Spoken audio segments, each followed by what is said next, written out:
Bien, chicos. Bueno, gracias a la asistencia de todos y cada uno de ustedes y todas.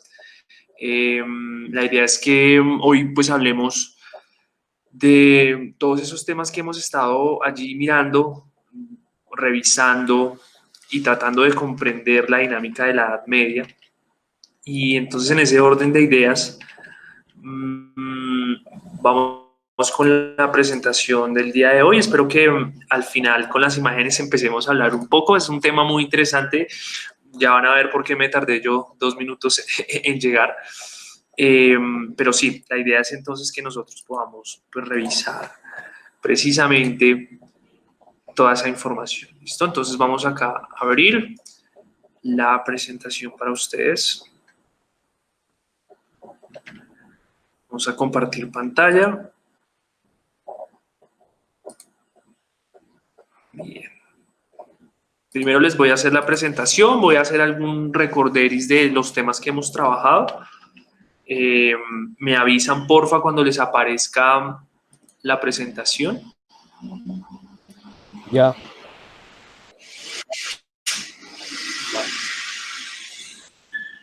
Listo. Acá está, listo. Vamos a cerrar esto, vamos a cerrar esto, vamos a cerrar esto, vamos a cerrar esto. Bien. ¿Listo, chicos? ¿Ya logran ver la presentación? Sí, ¿cierto? Sí, señor. Sí, señor. Sí, señor. Listo. Bien, nos vamos entonces con la UTP número 21, UTP número 21, fecha del 10 al 14 de agosto, meta de comprensión es comprenderá la influencia del régimen feudal en la organización de la sociedad europea, ¿cierto?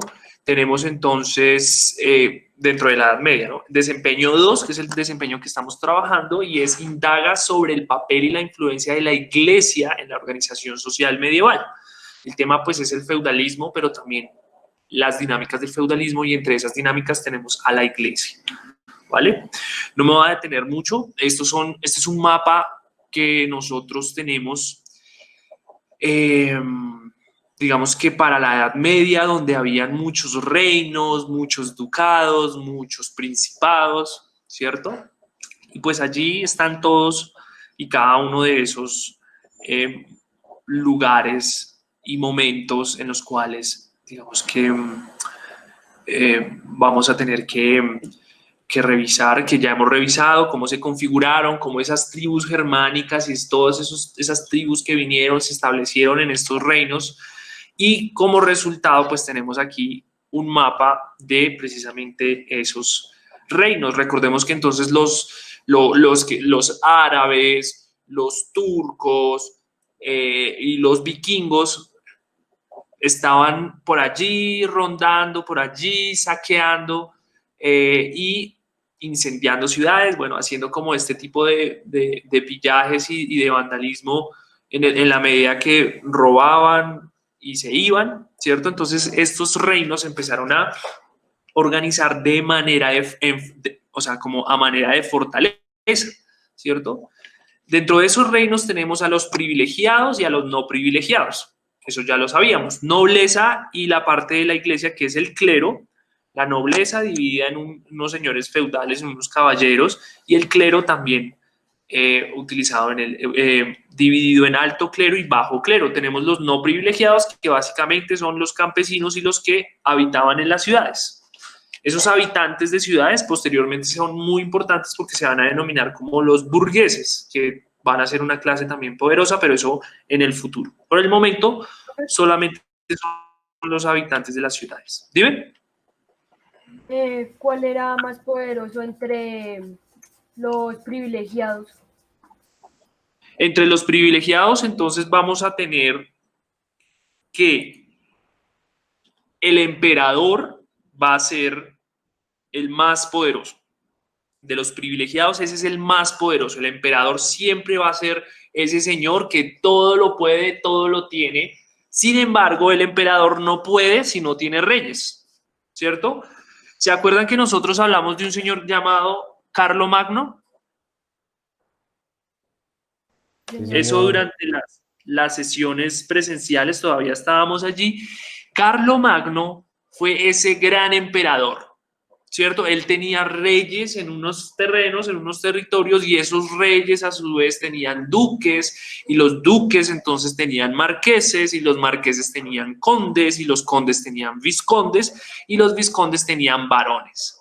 ¿Listo? Esos son los títulos nobiliarios, es decir, los títulos con los cuales se ejercía digamos que poder en esa época. Estos son los privilegiados. Evidentemente, de los privilegiados va a haber una alta nobleza, que son el emperador, el rey, incluso el duque, y una baja nobleza, que serán los demás de ahí para abajo, ¿cierto? Eso, digamos que dentro de el poder. La Edad Media está dividida en tres. La alta Edad Media, que son los primeros momentos de la Edad Media, en el cual hay unos reinos germánicos, todavía existe el imperio bizantino y se empieza a configurar un imperio islámico. Tenemos una plena Edad Media o Edad Media plena, ¿cierto? Que está en su fase de feudalismo y en la fase de crecimiento. Y tenemos una baja Edad Media que es su fase de crisis. Nosotros estamos en plena Edad Media, ¿vale? Eso para que nosotros nos ubiquemos en un periodo de tiempo. Tenemos los títulos nobiliales y aquí está, ¿no? Entonces aquí vamos a tener encima del rey evidentemente un emperador y abajo estaría el rey, pero en este caso la pirámide nos da a nosotros acá entonces un rey, tenemos el alto clero y tenemos la alta nobleza. Acuérdense, el clero, la palabra clero es de la iglesia, ¿vale? Los servidores de la iglesia, pero son los altos servidores. El alto clero, altos servidores. Tenemos entonces cardenales, obispos, arzobispos, bueno, toda esa parte de la élite de la iglesia. Y acá tenemos entonces la alta nobleza, que son príncipes, duques, condes y marqueses. Bien. Acá entonces nosotros tenemos también un clero medio en el cual están los abades, las abadesas, los cabildos, los curas de las parroquias, pero curas de las parroquias ricas, ¿cierto? Y acá en la media nobleza, debajo de la alta nobleza, tenemos a los caballeros y la nobleza de toga, que eran como estos tipos ahí que se diferenciaban. El bajo clero tenía curas, frailes y monjas. Y en la baja nobleza tenemos a los hidalgos, que son básicamente personas al servicio de los de la media nobleza y la alta nobleza. En el pueblo no privilegiado, uy, qué pena, acá. En el pueblo de no privilegiado tenemos entonces los ricos, los que viven en las ciudades, que son comerciantes, banqueros, los dueños de las tierras, algunas haciendas. Tenemos el medio, ¿cierto? Que van a ser los niveles modestos. Acá los ricos son los que viven en las ciudades, los niveles modestos son los artesanos, profesiones liberales, labradores de tierra. Las profesiones liberales son aquellas que tienen como una ciencia, es decir, el zapatero, el sastre, esas profesiones que necesitan de un estudio y de unas prácticas. Y tenemos acá a los pobres, que son campesinos, jornaleros, trabajadores y los trabajadores urbanos, los que trabajan en las urbes, y los campesinos.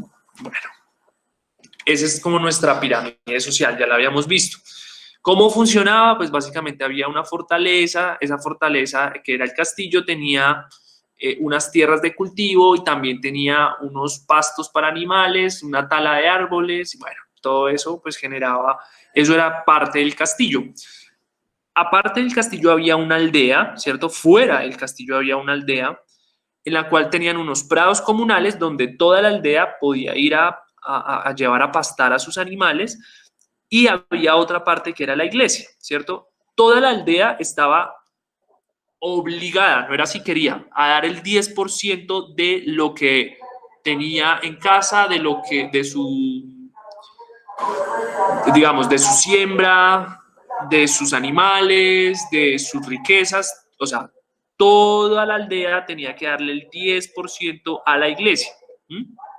La iglesia también tenía un poder en el castillo, ya lo vamos a ver, pero digamos que en general teníamos como esa aldea por fuera. ¿Qué pasaba, por ejemplo, cuando llegaban los vikingos? ¿Cierto? Llegaban los vikingos a este territorio, a este feudo.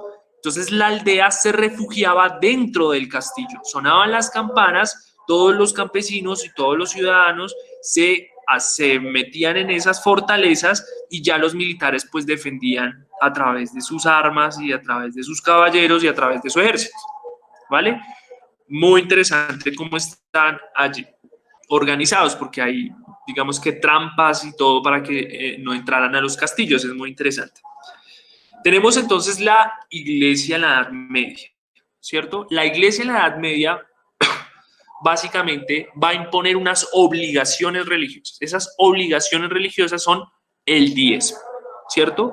Y eso va a mantener una estructura de iglesia a través del dinero, a través de la mercancía, a través de todo lo que los campesinos y habitantes de este feudo daban, pues ellos podían mantener su estructura. Y esa estructura organizativa estaba en el clero secular y en el clero regular, o en el alto clero, el medio clero o el bajo clero. El clero, la iglesia.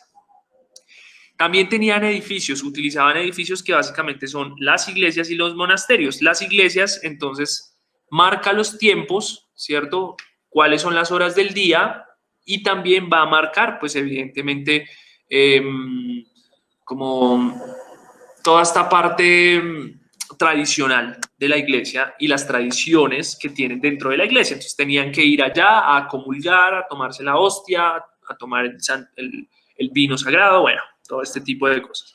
Y tenemos el monasterio, que es allí donde se van a entregar las personas para ser sacerdotes, para ser curas, y allí en esos monasterios van a crearse las primeras universidades. Allí en la iglesia y en los monasterios es donde se va a empezar a estudiar, ¿vale? Se van a empezar a estudiar varias cosas, porque ellos tenían el tiempo, porque entonces la iglesia era la única que podía escribir y leer. Entonces ellos tenían el conocimiento y el conocimiento es poder, ¿vale? Después de nosotros ver esto, vamos a ver entonces cómo es el clero secular y el clero regular. Dentro del clero secular, entonces tenemos abajo a los sacerdotes, pero cuando crecen esos sacerdotes se pueden convertir en obispos o arzobispos. En el clero regular, entonces están los abades principales, ¿cierto? Pero también vamos a tener a los superiores y a las superioras de los monasterios y a los conventos. Y al final vamos a tener a los frailes, monjes y monjas que quieren llegar a ser abades. Sí, cuéntame. En ese tiempo se tenía en cuenta a la mujer cómo o sí, la pregunta es si se tenía en cuenta a la mujer en esos tiempos o eran como los bárbaros que no las tenían casi en cuenta. Bueno, acuérdense que habían algunos bárbaros que tenían, o sea, que eran importantes las mujeres, ¿sí? En los vikingos, por ejemplo, la mujer era un sujeto de derecho, entonces tenía participación política cuando el hombre no estaba en casa, ¿cierto? Eso en la cultura vikinga, pero aquí, evidentemente no. Aquí, en esta época, la mujer va a estar relegada a la casa, los hogares, el hogar, los servicios domésticos. Y en este punto, digamos que de la iglesia, vamos a tener a que pues están allí como monjas y si se dan cuenta, en el clero secular y en la parte alta de la iglesia no hay mujeres.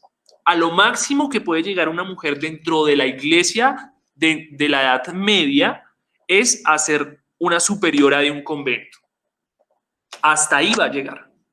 No puede subir más allá. Nunca vamos a ver una papesa, por ejemplo. Entonces, hasta ahí van a llegar, hasta los conventos y hasta los monasterios, hasta ahí. No hay más, ¿vale? Ya dentro de la aldea, pues vamos a tener entonces, pues, otra dinámica con las mujeres, ¿no? Allí los campesinos y las campesinas no van a tener gran injerencia. Y dentro de la nobleza, las mujeres pues van a ser precisamente las encargadas de esas relaciones públicas, ¿no? Entonces se sentaban a tomar té, digamos, las princesas se sentaban a tomar té y a hablar y tal. Hay quienes dicen que las grandes decisiones del mundo siempre la han tomado las mujeres, porque, por ejemplo, se sentaban a jugar cartas o se sentaban a jugar el juego o a tomar té, y entonces las amistades, por ejemplo, si yo soy una reina y tengo amistades mujeres, y entonces, ¿cuál es tu esposo? Ah, tu esposo es un varón.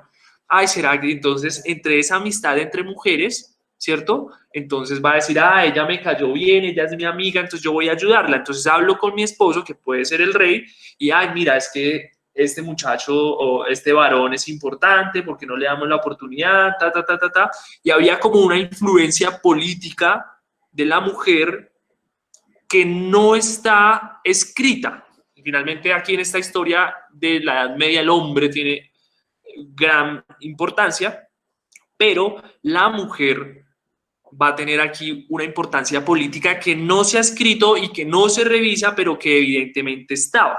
Eso no ha pasado solamente en la Edad Media, incluso aquí en Colombia pasaba exactamente lo mismo cuando los grandes, entre comillas, dirigentes colombianos, entre comillas, pues estaban allí, ¿cierto?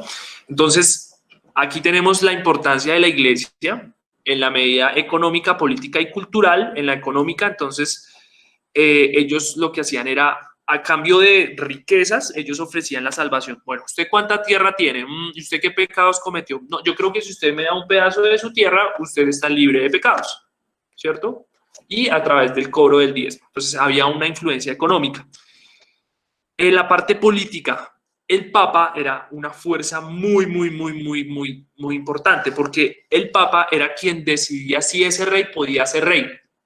Y si no, entonces no. Hubo varios reyes que se rebelaron y dijeron, no me interesa si el Papa se va en contra mía, pero yo quiero, por ejemplo, casarme con mi hermana o casarme con mi prima, que eso estaba prohibido, y los reyes lo hicieron. Y el Papa los excomulgó, pero ellos finalmente no tuvieron, o sea, no entregaron el poder, no dejaron de ser reyes, hubo como reyes rebeldes para la iglesia. Y en la cultura, pues básicamente ellos van a tener en la mano la traducción de los libros y la educación. Allí nacen las universidades.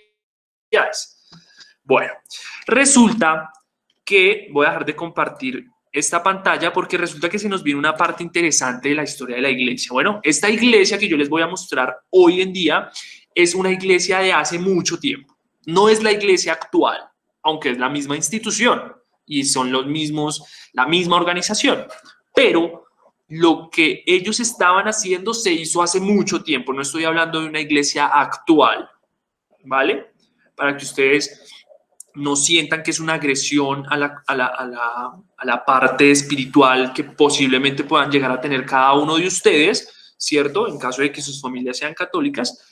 Pero es la historia, está escrita y vamos a empezar a revisarla, ¿cierto? ¿Por qué? Pues porque esto sucedió, no me lo estoy inventando, sucedió, y entonces en ese orden de ideas vamos a ver qué fue lo que pasó y por qué se tomaron estas determinaciones. Yo les voy contando la historia porque resulta que en algún momento de la historia la iglesia se empezó a dar cuenta que no iban a tener el poder para siempre. La iglesia fue fundamental, ¿cierto? Ahí ustedes están viendo. ¿Me avisan cuando puedan ver la página? Ya, profe, ya la estamos viendo. Listo. Entonces resulta que en algún momento las personas, incluso dentro de la iglesia, se empezaron a dar cuenta que la iglesia se estaba equivocando, que ellos no podían tener el control de todo, no querían dejar no querían dejar avanzar a la ciencia, avanzar la tecnología, porque creían que eso era malo para la iglesia y era malo para la población.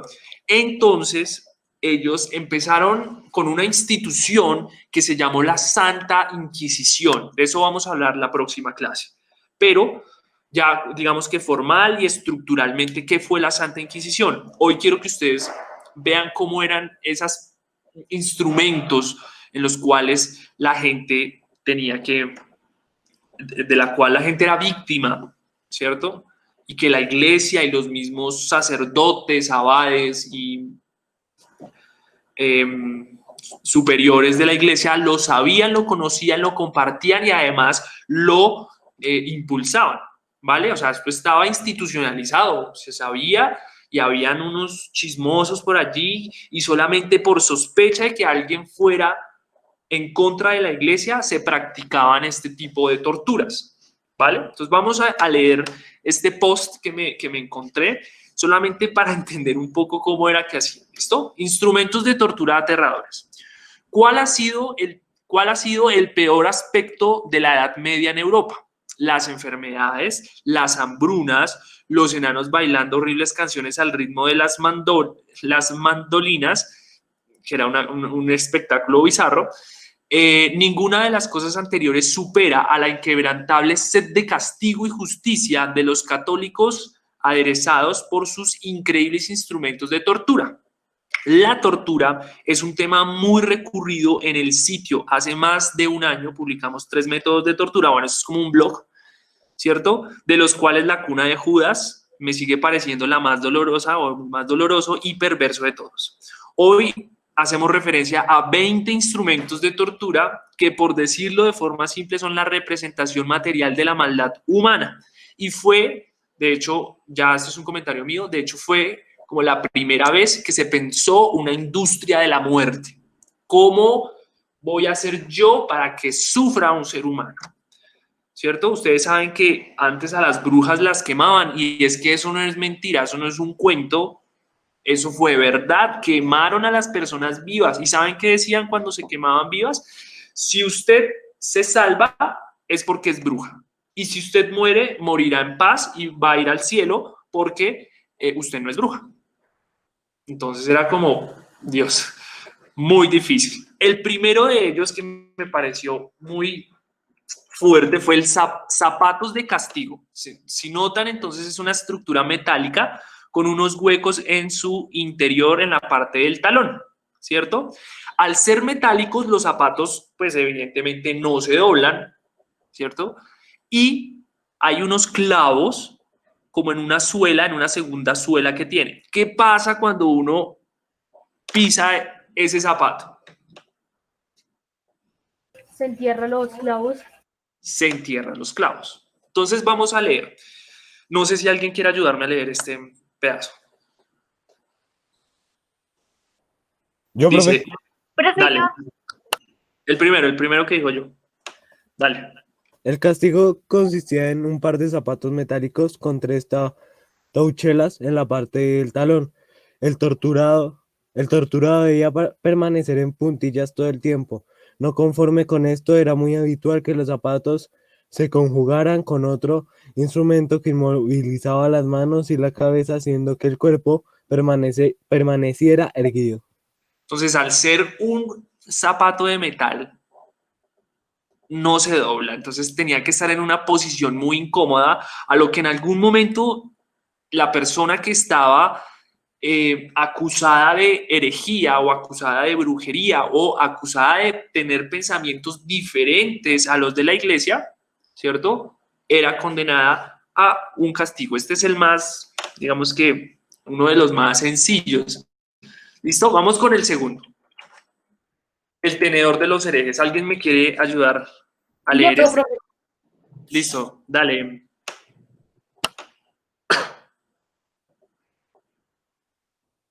¿Sí?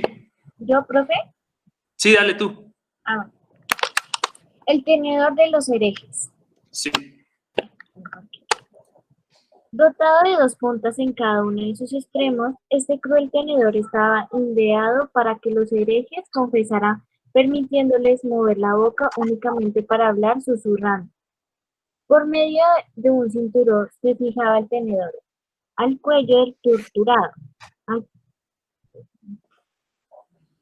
Ok, muy bien.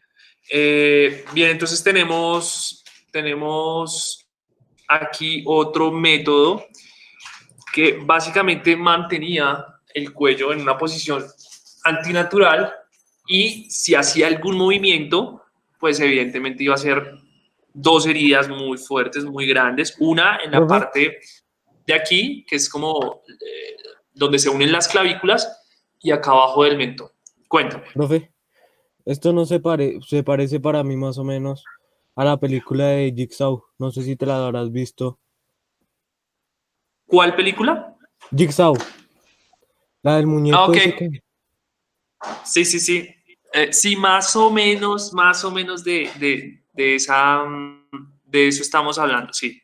Entonces tenemos aquí el tenedor de los herejes. Sí, si te mueves, pues nada. Lo que pasa es que, a diferencia de las películas de Saw, había una posibilidad de salvarse. En esta, no. En esta no. No había posibilidad, o sea, te ibas a hacer daño, te ibas a infligir daño. Te lo ponían y aparte te estaban preguntando y te estaban diciendo, bueno, ¿usted cometió herejía? Sí. ¿Sí o no? ¿Qué estaba haciendo? Ah, usted estaba haciendo medicinas, usted estaba utilizando plantas para eso. Eso se llama herejía. Usted estaba utilizando plantas para curar a una persona y solamente Dios puede curar esa enfermedad. Entonces usted es una hereje porque está utilizando eso es de bruja. Entonces, mientras colocaban estas herramientas, le preguntaban y les decían, usted fue bruja, usted es bruja, usted es bruja, y pues obviamente eso ahí, la tensión, pues resultaban confesando algo que ellas ni siquiera sabían qué era, y entonces se inventaban unas historias que, bueno, poco a poco vamos a ir mirando a medida que bajemos por estos objetos. La silla sumergible. Tenemos esta que es nuestra siguiente. ¿Quién quiere? Yo, profe, Listo, dale. utilizada principalmente en mujeres, la silla era sumergida bajo el agua, quedando la persona torturada, inmovilizada sin poder respirar. El inquisidor decidía cuánto tiempo debía permanecer el torturado o torturada sumergido. El proceso solía repetirse hasta que el torturado moría ahogado o confesaba, caso en el cual se ejecutaba al acusado ahorcándole en la hoguera más tarde. Exacto. Entonces, estas prácticas que nosotros estamos viendo nos dejan ver varias cosas, que había una persona llamada inquisidor. Ese inquisidor era el que ponía la sanción. Yo escucho, entonces me traen un folder donde usted que estaba haciendo, le estaba dando plantas para curar una fiebre, usted es una bruja, entonces la tortura va a ser esta. Ese es el inquisidor, el que da la sanción. Dice, esta tortura. La tortura era para que confesara. ¿Usted es bruja? No, yo no soy bruja. Entonces la sumergían, la sacaban después de casi ahogarse, la dejaban ahí un rato. ¿Usted es bruja? No, no soy bruja. Pues, hombre, las personas decidían ya decir, sí, yo soy bruja, yo tengo un pacto con el diablo, porque ya no se aguantaban la tortura y preferían morir. ¿Y cómo las morían? ¿Cómo las mataban? Las ahorcaban o las quemaban. Y ya para ellas era, o las personas se pensaban, no, pues ya, o sea, si voy a morirme ahogada, pues yo prefiero que me maten de una vez en la horca. Sí, yo no quiero más sufrimiento porque era un sufrimiento bastante complejo. ¿Listo?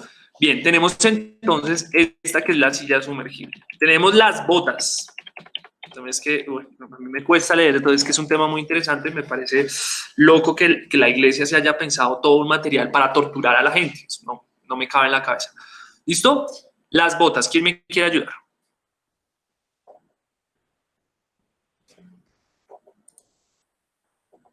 ¿Quién? Profe, yo. Dale, listo. Dale.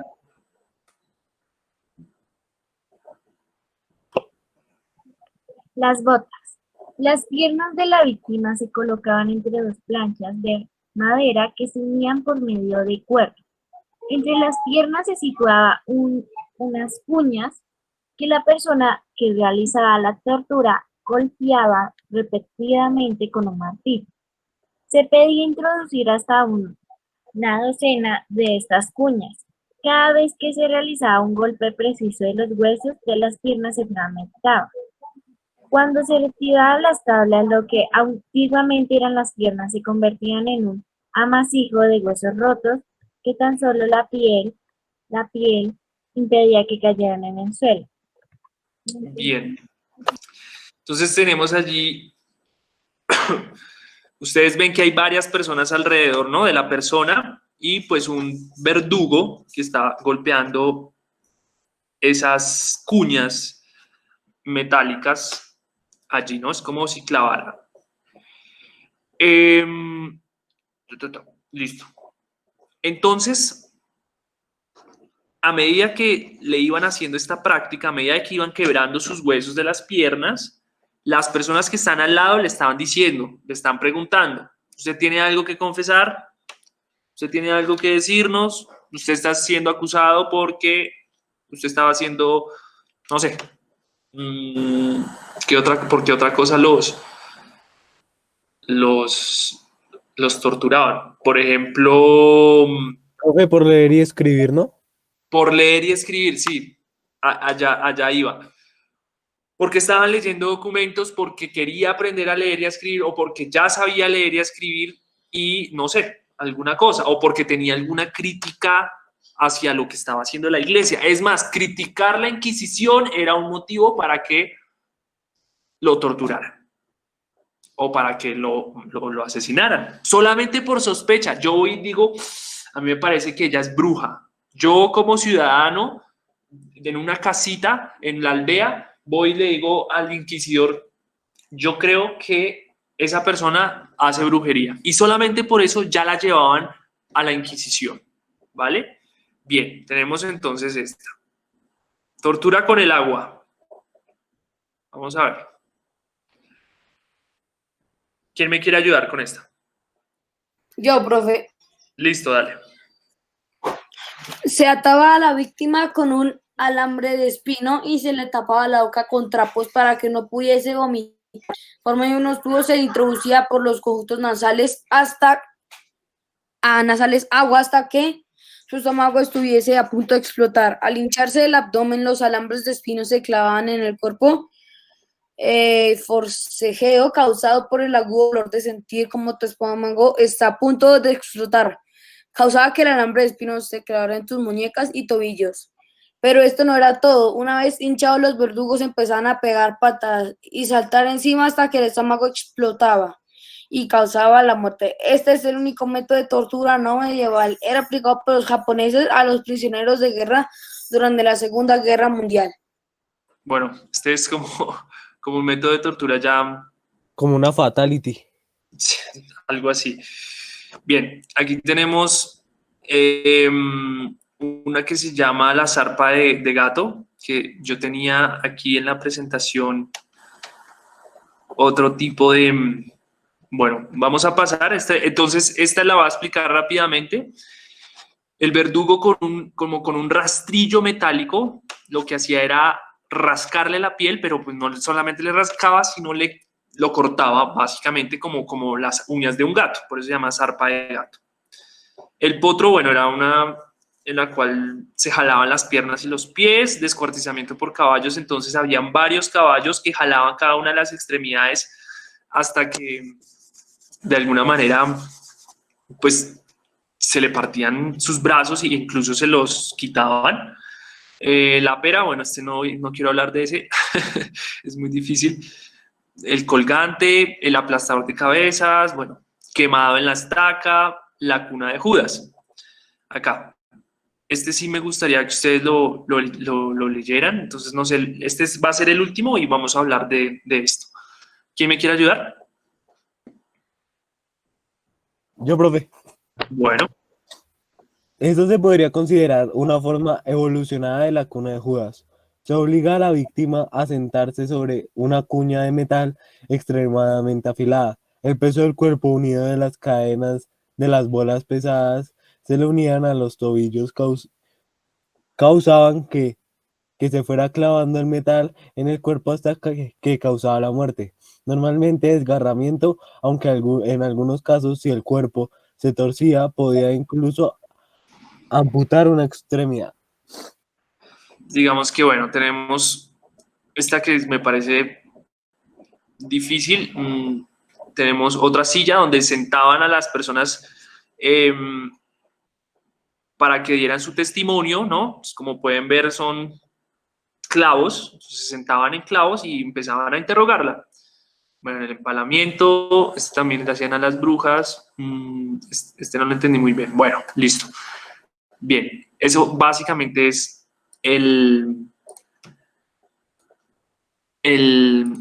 digamos que los métodos que utilizaron, ¿no?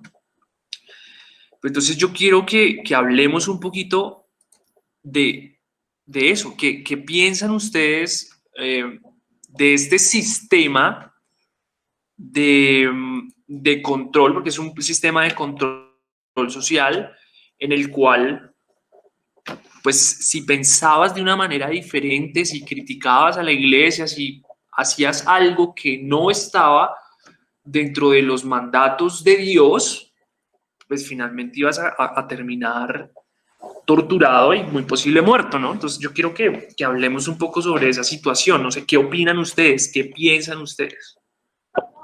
Que fue muy cruel y que la iglesia no sabía cómo manejar a la sociedad y tenían que hacer cosas indebidas. Porque, por ejemplo, Bien. Sí. ¿Por qué matar a personas que solamente estaban tratando de curar a una persona para que pudiera vivir más tiempo? Pero ellos lo pensaban como si manifestaran que fueran brujas o hechiceros, o que no estuvieran de acuerdo con la sociedad católica. Ok. Bien. Lo que dice Ana es muy importante porque sí, evidentemente hay una, digamos que hay una Profe, situación. una pregunta. Sí, cuéntame. ¿El castigo era dependiendo la gravedad del supuesto crimen que había cometido? ¿O eso sí era que lo escogiera el que... Dale, ¿qué es lo que? O sea, lo escogía una persona dependiendo la gravedad de sus crímenes o se hacía al azar? No, el inquisidor, o sea, no, yo lo que les digo, la próxima clase yo voy a hacer como una estructuración de lo que significa la Inquisición, porque eso era una institución de la iglesia, tenía unas formas de organización. Entonces, estaban algunos, digamos, eran algunas personas que tenían la posibilidad de juzgar qué tan, qué tan grave es el crimen contra Dios, contra la sociedad, contra la iglesia, ¿cierto? Entonces sí había como una escala en la cual se, se tenía en cuenta qué tan grave fue la falta. Sin embargo, la mayoría de veces solamente el hecho de sospecha, yo sospecho que hace brujería o yo sospecho que tiene ritos paganos, porque entonces allí viene algo muy importante. Los vikingos tenían unos ritos, ¿cierto? Y los pueblos germánicos también tenían esos ritos. ¿Esos ritos cuáles eran? Los ritos de sacrificios a los animales, los ritos de sacrificios humanos, los ritos de sacrificios, y tenían otra cultura, otra cosmovisión. Ustedes y yo vimos, digamos que la cultura vikinga, como a través de su cultura y de sus dioses realizaba rituales bastante tenebrosos para los ojos cristianos. Entonces, cuando los cristianos ven eso, dicen, no, no, no, no, no, no, no, no, no. No podemos permitir que donde haya reino, ¿cierto?, exista este tipo de prácticas que no son saludables para la sociedad, porque Dios no lo está permitiendo, porque Dios no quiere que esto suceda, porque Dios no quiere, Dios no lo va a permitir. Entonces nosotros somos los enviados de Dios y tenemos que mantener ese orden y vamos a condenar. Dime, Joan. Pues como que la iglesia era muy prejuiciosa, o sea, que pensaban mal del otro sin saber lo que él hacía.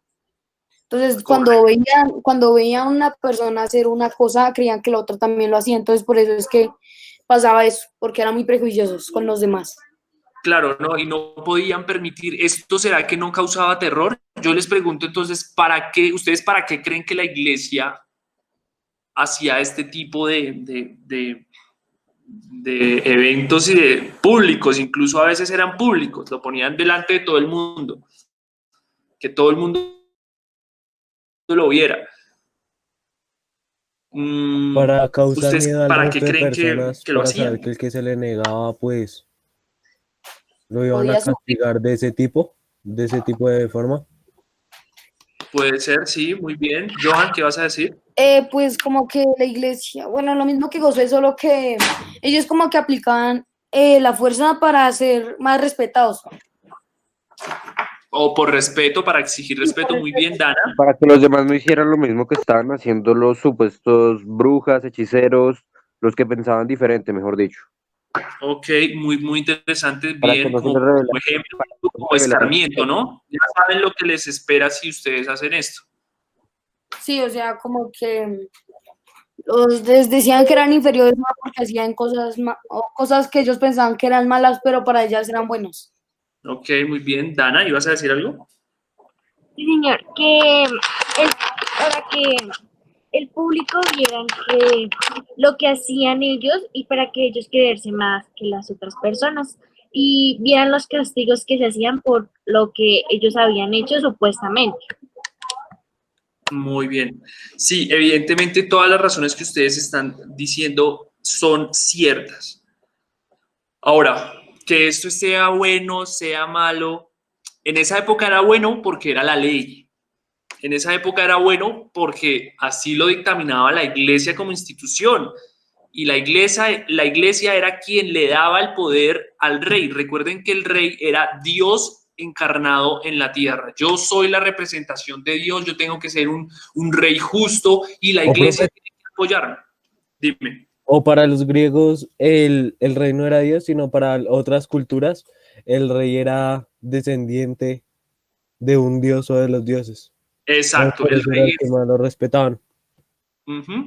Pero eso no pudo haber sido posible sin que la iglesia respaldara ese poder.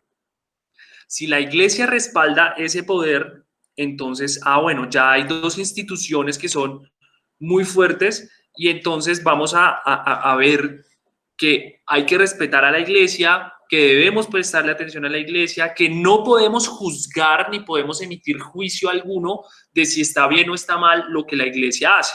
Simplemente tenemos que obedecer. Y era una forma de control social, era una forma en la cual se aseguraban que el feudalismo y que toda esa estructura feudal se mantuviera. Porque ustedes, no sé ustedes qué piensan del feudalismo, es un sistema justo, injusto, ¿qué les parece el feudalismo hasta donde lo hemos visto?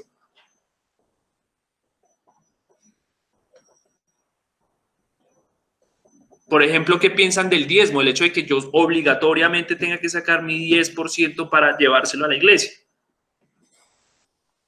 Pues profe, yo opino sobre el Sí, diezmo que digamos que es como una cosa innecesaria, ¿sí? sí, Porque digamos, pues la gente dicen que pues el diezmo es para Dios y demás, pero si Dios es dueño de todo, ¿para qué necesita dinero?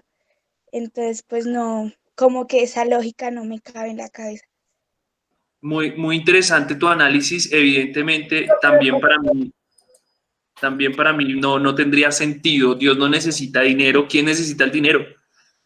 La iglesia, La El hombre. iglesia, el hombre. Exacto. Entonces ellos como que fingían que Dios necesitaba dinero para, por ejemplo, ellos eran los malos porque ellos, por ejemplo, el dinero que cobraban se lo robaban ellos. Profe, Sí, Santiago. Podría ser él.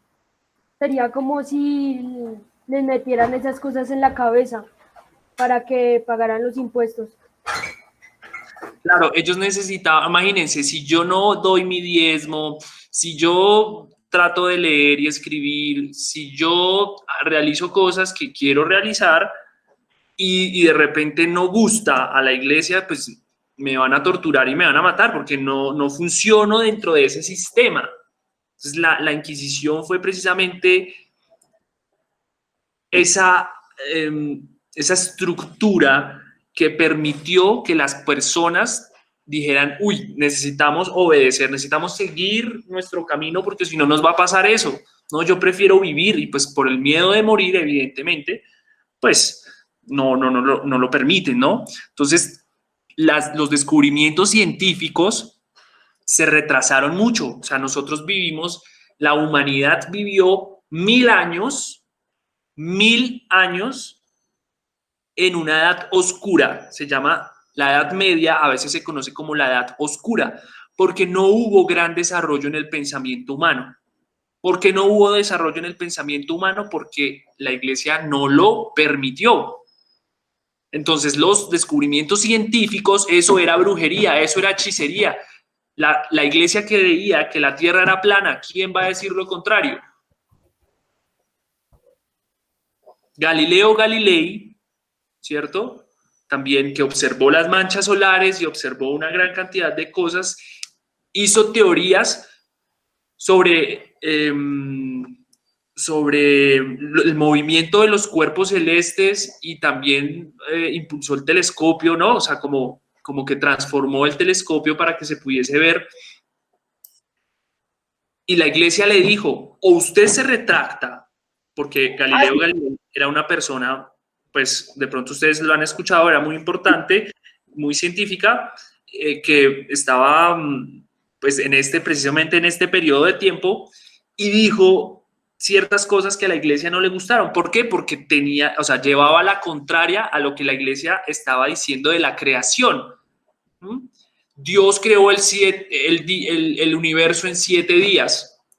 Y entonces Galileo Galilei dice es que hay movimientos que duran muchos años, entonces yo no creo que lo haya hecho en 7 días. Eso para la iglesia era pecado. Entonces Galileo a decir que todo eso era mentira, para que las personas siguieran creyendo en la iglesia. Entonces le dijeron a Galileo Galilei, o usted se retracta de lo que usted acaba de decir, o pues nosotros tenemos que utilizar nuestra institución de la Inquisición para que se retracte, ¿cierto? Entonces, Galileo Galilei, y es algo que la comunidad científica pues lo condena, pero pues yo entiendo al tipo, yo entiendo al hombre. Galileo Galilei dice, sí, ustedes tienen razón, yo me estoy equivocando. Y le da la razón a la iglesia, pero pues ustedes qué hubiesen hecho en el caso de Galileo Galilei.